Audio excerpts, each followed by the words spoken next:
Amazon, Flipkart और दुनिया के बाकी ई कॉमर्स प्लेटफॉर्म्स कितना कमाते हैं ये बताने की जरूरत नहीं है। तो आज के इस वीडियो में मैं आपको सिर्फ अपने मोबाइल फोन से बिना कोडिंग और बिना लैपटॉप के बिल्कुल बेसिक से लेकर एडवांस तक एक fully functional e commerce app बनाना सिखाऊंगा। और यकीन मानो, इस वीडियो के बाद आप सिर्फ ई कॉमर्स ऐप ही नहीं बल्कि अपनी मर्जी का कोई भी ऐप बना पाएंगे, क्योंकि ऐप भले ही अलग हो, उसको बनाने का प्रोसेस लगभग सेम ही होता है।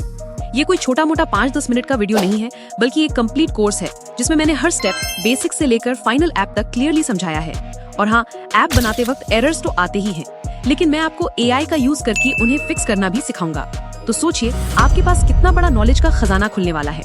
बस वीडियो को अंत तक जरूर देखना, क्योंकि यकीन मानिए आपने ऐसा वीडियो पहले कभी नहीं देखा होगा।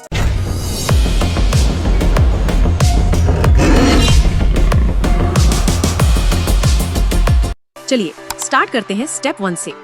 ऐप बनाने से पहले आपको कुछ जरूरी ऐप्स इंस्टॉल करने होंगे, जिनके लिंक्स आपको डिस्क्रिप्शन में मिल जाएंगे। इसके बाद आपको एक डिटेल प्रॉम्प्ट तैयार करना होगा, जिसमें आपको अपने ऐप के बारे में और उसमें क्या क्या फीचर्स चाहिए ये सब अच्छे से साफ साफ लिखना होगा। मैंने यहाँ एक डिटेल प्रॉम्प्ट तैयार कर लिया है। अब इस प्रॉम्प्ट को कॉपी करेंगे और डिस्क्रिप्शन में दिए गई लिंक से गूगल AI स्टूडियो पर जाएंगे। यहाँ पर क्लिक करके जेमिनी 2.5 प्रो मॉडल सेलेक्ट कर लेंगे। फिर ऊपर वाले आइकन पे क्लिक करके ऑटो सेव वाला ऑप्शन टिक कर लेंगे, जिससे आपका हिस्ट्री ऑटोमेटिकली सेव होता रहेगा। हम जेमिनी का यूज इसलिए कर रहे हैं क्योंकि ये एक बार में ही बहुत लंबा कोड लिख सकता है और इसमें कोई लिमिट नहीं है। अब हम अपना प्रॉम्प्ट यहाँ पेस्ट करेंगे और सेंड आइकन पे क्लिक कर देंगे। AI थिंकिंग करना शुरू कर देगा और आपके लिए कोड जनरेट करना शुरू कर देगा। कुछ देर कोड लिखने के बाद ये रुक जाएगा, तो हमें बस सिंपली कंटिन्यू लिखकर दोबारा सेंड करना है। जेमिनी फिर से कोड लिखना शुरू कर देगा। आपको ऐसा तब तक करते रहना है जब तक AI आपको पूरा कोड ना दे दे। जब AI आपको setting.php फाइल का कोड दे दे, तब आप समझ जाइए कि आपका पूरा कोड जनरेट हो चुका है, क्योंकि setting.php हमारा सबसे आखिरी फाइल है। अब जब पूरा कोड जनरेट हो जाए, तब आपको अपने मोबाइल के फाइल मैनेजर को ओपन करना है और वहाँ पर एक नया फोल्डर बना लेना है, जिसमें हम अपने ऐप का सारा कोड रखेंगे। अब आपको ए कोड ऐप को ओपन करना है। जैसे ही आप ए कोड खोलेंगे, आपके सामने उसका होम स्क्रीन आएगा। अब आपको ऊपर कोने में जो मेन्यू आइकन है उस पे क्लिक करना है। इसके बाद यहाँ एक ऑप्शन मिलेगा ओपन फोल्डर का, उस पे क्लिक करना है। अब एक बटन दिखेगा ऐड स्टोरेज, उस पे क्लिक करेंगे और फिर सिलेक्ट फोल्डर वाले ऑप्शन पे क्लिक कर देंगे। इसके बाद आपको वही फोल्डर चुन लेना है जो आपने थोड़ी देर पहले अपने फाइल मैनेजर में बनाया था। फिर नीचे जो यूज दिस फोल्डर बटन होगा उस पर क्लिक करना है और परमिशन के लिए जो भी अलाउ मांगेगा उसे अलाउ कर देना है। इसके बाद एक ओके बटन आएगा, उस पर भी क्लिक कर देंगे। अब आपका वो फोल्डर ए कोड ऐप में ऐड हो जाएगा। अब आपको उस फोल्डर पे क्लिक करना है और नीचे जो टिक वाला आइकन है उस पे क्लिक करना है। इतना करते ही वो फोल्डर ए कोड ऐप में ओपन हो जाएगा और अब आप वहाँ से फाइल्स और फोल्डर को आसानी से मैनेज कर सकते हैं। अब आपको वापस गूगल AI स्टूडियो में आ जाना है और पेज के सबसे ऊपर जाना है जहाँ से कोड जनरेशन की शुरुआत हुई थी। अब स्टार्टिंग में देखिए, AI ने लिखा है कि जो पहली फाइल बनेगी उसका नाम install.php होना चाहिए और ये फाइल हमारी रूट डायरेक्टरी में होनी चाहिए, यानी उसी फोल्डर में जहाँ से हमारा पूरा प्रोजेक्ट चलेगा। तो हम इस फाइल का नाम यानी install.php को कॉपी करेंगे और ए कोड ऐप में आकर हमारा जो फोल्डर का नाम है उस पर लॉन्ग प्रेस करेंगे और फिर इसमें से क्रिएट फाइल पर क्लिक करेंगे, अपने फाइल का नेम पेस्ट करेंगे और ओके करेंगे। इससे आपका फाइल बन जाएगा। अब हम फिर से गूगल AI स्टूडियो पर आएंगे और थोड़ा नीचे स्क्रॉल करेंगे। यहाँ पर जो install.php फाइल का कोड दिख रहा है, इसे कॉपी कर लेंगे। फिर वापस ए कोड ऐप में जाएंगे और उस फाइल install.php पर क्लिक करेंगे। इससे वो फाइल यहाँ खुल जाएगी। अब यहाँ पर कंट्रोल बटन पे क्लिक करेंगे और फिर V बटन पे क्लिक करेंगे। इससे आपका कोड यहाँ पेस्ट हो जाएगा। अब इस सेव आइकन पे क्लिक करके इस कोड को सेव कर लेंगे। ठीक इसी तरह से अब हम फिर से गूगल AI स्टूडियो पर वापस आएंगे और अगली फाइल को देखेंगे। यहाँ देखिए, AI ने लिखा है कि ये फाइल हमारे मेन फोल्डर के अंदर कॉमन नाम के फोल्डर में होनी चाहिए। इसके लिए पहले इस फोल्डर नेम को कॉपी करेंगे। अब ए कोड ऐप में फिर से अपने मेन फोल्डर पर लॉन्ग प्रेस करेंगे, फिर क्रिएट फोल्डर वाले ऑप्शन पे क्लिक करेंगे, फोल्डर नेम पेस्ट करेंगे और ओके बटन पे क्लिक कर देंगे और हमारा फोल्डर बन जाएगा। अब उस फोल्डर पर लॉन्ग प्रेस करेंगे और न्यू फाइल पे क्लिक करेंगे। फिर गूगल AI स्टूडियो में जाकर जो हमारा फाइल नेम है उसे कॉपी कर लेंगे, फिर से ए कोड ऐप में आएंगे और यहाँ पर पेस्ट करके ओके कर देंगे। आपकी फाइल बन जाएगी। फिर से उस फाइल पर क्लिक करेंगे और वो यहाँ ओपन हो जाएगी। फिर से हम AI के पास आएंगे और नीचे स्क्रॉल करके पहले की तरह ही इस कोड को कॉपी कर लेंगे। फिर से ए कोड ऐप में आकर कंट्रोल और V बटन पे क्लिक करके अपना कोड यहाँ पेस्ट कर देंगे। फिर हम इस सेव आइकन पर क्लिक करके इस कोड को सेव कर देंगे। तो अब आपको इस फोल्डर की जितनी भी फाइलें होंगी उन्हें इसी तरह से बनाना है और उनमें कोड पेस्ट करके सेव करते जाना है। मैं अब थोड़ा फास्ट करके दिखाता हूँ। मैंने कॉमन फोल्डर के सारे फाइल्स बना लिए हैं। अब यहाँ आगे देखेंगे हमें अब login.php फाइल बनानी है और ये हमारे मेन फोल्डर में ही होगी। तो पहले की तरह ही फाइल नेम को कॉपी करेंगे, कोड ऐप में आएंगे, अपने मेन फोल्डर पे लॉन्ग प्रेस करेंगे, न्यू फाइल पे क्लिक करेंगे, फिर फाइल नेम पेस्ट करेंगे और ओके बटन पे क्लिक कर देंगे। अब आपकी फाइल बन जाएगी। फिर से फाइल नेम पे क्लिक करेंगे और वो यहाँ ओपन हो जाएगी। उसके बाद गूगल AI स्टूडियो में आएंगे और login.php फाइल का कोड कॉपी कर लेंगे। फिर से कोड ऐप में आएंगे और यहाँ पर कंट्रोल और V बटन पे क्लिक करके अपना कोड पेस्ट कर देंगे। इसके बाद सेव आइकन पे क्लिक करके कोड को सेव कर लेंगे। अब इसी तरह से हमें नीचे की बाकी फाइल्स भी बना लेनी है। तो मैं जल्दी जल्दी ये सारे फाइल्स बना लेता हूँ। तो मैंने ऊपर के सारे फाइल्स बना लिए हैं। अब आगे लिखा है एडमिन पैनल, यानी अब हमें एडमिन ऐप के लिए फाइल्स बनाने हैं। इसमें पहली फाइल login.php है जो एडमिन नाम के फोल्डर में होगी। तो पहले एडमिन फोल्डर का नाम कॉपी करेंगे, मेन फोल्डर पे लॉन्ग प्रेस करेंगे, न्यू फोल्डर पे क्लिक करेंगे, नाम पेस्ट करके ओके कर देंगे और हमारा फोल्डर बन जाएगा। फिर एडमिन फोल्डर पे लॉन्ग प्रेस करेंगे, न्यू फाइल पे क्लिक करेंगे, फिर AI स्टूडियो में जाकर login.php नाम कॉपी करेंगे, कोड ऐप में आकर नाम पेस्ट करेंगे और ओके दबा देंगे, फाइल बन जाएगी। फिर फाइल पे क्लिक करके उसे ओपन कर लेंगे। अब फिर से AI स्टूडियो में स्क्रॉल करके कोड कॉपी कर लेंगे, कोड ऐप में आकर पेस्ट करेंगे और सेव आइकन दबाकर सेव कर लेंगे। अब अगली फाइल कॉमन फोल्डर में है जो एडमिन फोल्डर के अंदर होगा। तो अब एडमिन फोल्डर के अंदर एक कॉमन नाम का फोल्डर बनाएंगे और उसमें दी गई सारी फाइल्स पहले की तरह ही जल्दी जल्दी बना लेंगे। अब मैंने सारी फाइल्स बना लिए हैं। आपका कंप्लीट स्ट्रक्चर तैयार है। आप चाहे तो इसका स्क्रीनशॉट ले सकते हैं। कोड जनरेशन हो चुका है। अब बारी है अगले स्टेप की, जिसमें हम इसको रन करके देखेंगे। इसके लिए सबसे पहले वेब सर्वर ऐप को ओपन करेंगे। अब यहाँ सिलेक्ट बटन पे क्लिक करना है, फिर इंटरनल वाला ऑप्शन चुनना है और उसके बाद ओके बटन दबाना है। अब आपको यहाँ पर उसी फोल्डर को सिलेक्ट कर लेना है जिसमें हमारा कोड था। सिलेक्ट करने के बाद नीचे सिलेक्ट बटन पे फिर से क्लिक करेंगे और ये फोल्डर इस ऐप में ऐड हो जाएगा। देखिए अब हमारा ऐप सिर्फ HTML में नहीं बल्कि PHP में बना है और PHP को चलाने के लिए एक सर्वर की जरूरत होती है। तो ये ऐप हमारे मोबाइल पर अभी एक लोकल सर्वर बना देगा जिससे आप बड़े बड़े ऐप्स आसानी से बना सकते हैं। आपको बता दूं कि फेसबुक भी PHP से ही बना था। अब यहाँ सर्विस वाले सेक्शन में जाकर स्टार्ट बटन पे क्लिक कर देंगे। फिर इस MySQL आइकन पे क्लिक करना है और इसमें भी सर्विस वाले सेक्शन में जाकर स्टार्ट बटन पे क्लिक कर देना है। इससे हमारा ऐप टेस्ट करने के लिए रेडी हो जाएगा। अब आपको अपने किसी भी ब्राउजर को ओपन करना है और वहाँ की सर्च बार में ये जो लिंक है उसे पेस्ट कर देना है और फिर सर्च करना है। इससे हमारे ऐप के लिए जो भी जरूरी चीजें हैं वो सारी सेटअप हो जाएंगी।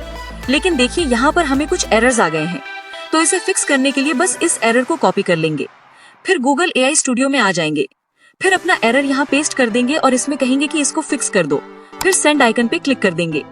अब AI आपको अपडेटेड कोड देगा। इसमें लिखा होगा कि हमें install.php फाइल को अपडेट करना है।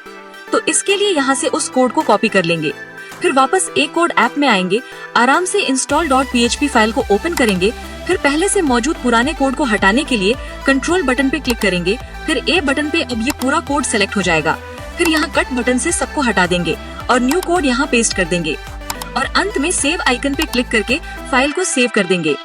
फिर से ब्राउजर में आएंगे और यहाँ पर उसी लिंक को ओपन करेंगे और आप देख सकते हैं कि ये सक्सेसफुली रन हो चुका है और यहाँ पर सब कुछ सेटअप हो गया है। अब आपको थोड़ा वेट करना है और आप खुद ब खुद लॉगिन पेज पर आ जाएंगे। और वाह, आप देख सकते हैं कि कितना कमाल का डिजाइन बना है। यहाँ पर पहले हम एक अकाउंट बना लेते हैं। इसके लिए साइन अप वाले टैब में सबसे पहले मैं अपना एक नाम डाल देता हूँ, फिर ईमेल एड्रेस, पासवर्ड ये सब भरने के बाद साइन अप बटन पे क्लिक करेंगे और आप देख सकते हैं कि हम सक्सेसफुली साइन अप हो गए हैं। अब ये हमारा ऐप का होम पेज है। अभी यहाँ पे कोई प्रोडक्ट या कैटेगरी शो नहीं हो रही है क्योंकि हमने अभी कुछ ऐड नहीं किया है, लेकिन आप देख सकते हैं कि हमारे ऐप का डिजाइन कितना गजब का बना है। अब आपका जो ये लिंक है उस पे क्लिक करना है और URL के आगे स्लैश लगाकर एडमिन लिख देना है और फिर इसे ओपन करना है। अब आपके सामने ये एडमिन पैनल खुल जाएगा। इसमें आपको अपना यूजर नेम और पासवर्ड डालना होगा और फिर हम लॉगिन कर लेंगे। ये पैनल डेस्कटॉप मोड में ज्यादा अच्छा दिखेगा, इसलिए हम ब्राउजर को डेस्कटॉप साइट में स्विच कर लेंगे। और अब आप देख सकते हैं कि हमारा एडमिन पैनल भी कितना कमाल का है। यहाँ पर ये हमारा डैशबोर्ड है और बगल में सारे सेक्शंस दिख रहे हैं। अब हम सबसे पहले कैटेगरीज वाले सेक्शन पे क्लिक करेंगे, फिर यहाँ ऐड न्यू कैटेगरी वाले बटन पे क्लिक करेंगे। अब एक छोटा सा फॉर्म खुलेगा जहाँ हम अपना कैटेगरी का नाम डालेंगे। फिर नीचे वाले इमेज अपलोड बटन से एक इमेज सिलेक्ट करेंगे। जैसे ही इमेज सिलेक्ट हो जाए, नीचे वाले सेव बटन पर क्लिक करेंगे और आप देख सकते हैं कि हमारी कैटेगरी सक्सेसफुली ऐड हो चुकी है। अब हम प्रोडक्ट्स वाले सेक्शन में क्लिक करेंगे, फिर वहाँ पर ऐड न्यू प्रोडक्ट वाले बटन पे क्लिक करेंगे। अब एक नया फॉर्म खुलेगा जिसमें सबसे पहले हम प्रोडक्ट का नाम डालेंगे, फिर उससे जुड़ी कैटेगरी को सिलेक्ट करेंगे, फिर नीचे प्रोडक्ट का प्राइस, फिर स्टॉक और नीचे एक छोटा सा डिस्क्रिप्शन डालेंगे। इसके बाद नीचे वाले इमेज अपलोड बटन से प्रोडक्ट की इमेज सिलेक्ट करेंगे और फिर सेव बटन पर क्लिक कर देंगे। इससे हमारा प्रोडक्ट भी ऐड हो जाएगा। अब मैं इसी तरीके से कुछ और सैंपल कैटेगरीज और प्रोडक्ट्स जल्दी ऐड कर लेता हूँ ताकि हमारा ऐप फुल सेटअप लगने लगे।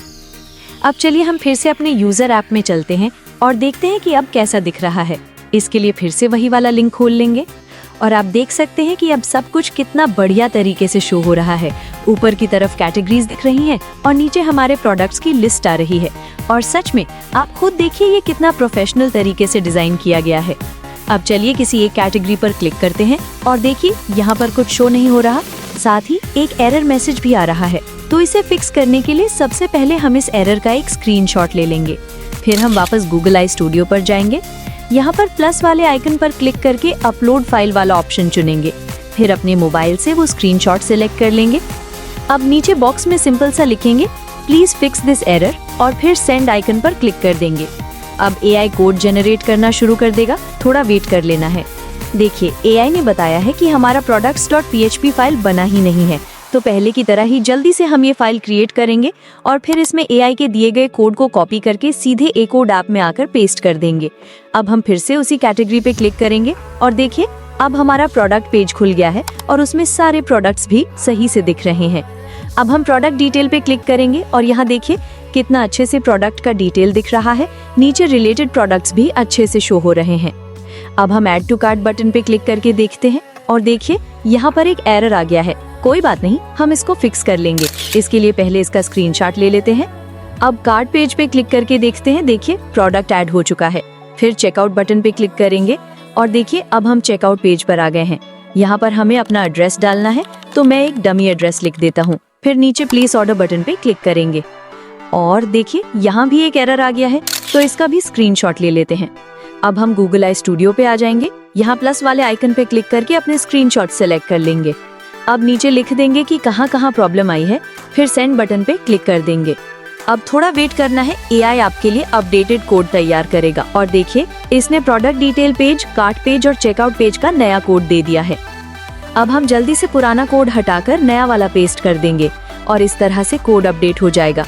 चलिए अब फिर से टेस्ट करते हैं।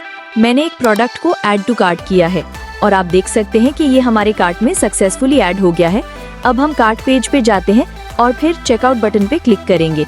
इसके बाद हम चेकआउट पेज पर आ जाएंगे। यहाँ पर नीचे दिए गए प्लेस ऑर्डर बटन पे क्लिक करेंगे और वाओ, अब आप देख सकते हैं कि हमारा ऑर्डर सक्सेसफुली हो चुका है और यहाँ ऑर्डर स्टेटस भी कितना बढ़िया तरीके से शो हो रहा है। चलिए देखते हैं कि ये ऑर्डर एडमिन पैनल में आया या नहीं। अब हम एडमिन पैनल में जाते हैं और ऑर्डर्स वाले सेक्शन में क्लिक करते हैं और आप देख सकते हैं कि यहाँ पर हमारा नया ऑर्डर आ चुका है।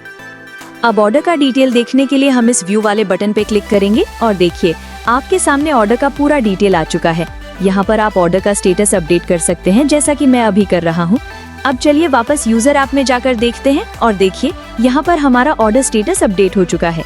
अब जैसे ही कोई ऑर्डर डिलीवर हो जाता है तो आप एडमिन पैनल से उसका स्टेटस अपडेट कर देंगे और फिर वो ऑर्डर यूजर के ऐप में हिस्ट्री वाले सेक्शन में दिखाई देगा। इसके अलावा अगर आप एडमिन पैनल में यूजर्स वाले सेक्शन में जाएंगे तो वहाँ पर आपको सारे रजिस्टर्ड यूजर्स की लिस्ट दिख जाएगी। और लास्ट में अगर आपको अपना पासवर्ड बदलना है तो आप settings.php वाले सेक्शन में जाकर पासवर्ड को आसानी से बदल सकते हैं। और बधाई हो, अब आप सीख चुके हैं कि कैसे सिर्फ अपने मोबाइल फोन से एक प्रोफेशनल ई-कॉमर्स ऐप बनाया जा सकता है। लेकिन फिलहाल ये ऐप सिर्फ आपके फोन में है। अगर आप सीखना चाहते हैं कि इसे ऑनलाइन कैसे होस्ट किया जाता है और इसे एक मोबाइल ऐप में कैसे बदला जाता है, तो नीचे कमेंट करें, मैं उस पर भी वीडियो जरूर लाऊंगा। और अगर आपको इस वीडियो से सच में कुछ सीखने को मिला हो तो प्लीज वीडियो को लाइक जरूर करना। अगले वीडियो में मैं बताने वाला हूँ कि किसी ऐप को प्ले स्टोर पर कैसे अपलोड किया जाता है, तो इसीलिए चैनल को अभी सब्सक्राइब कर लीजिए।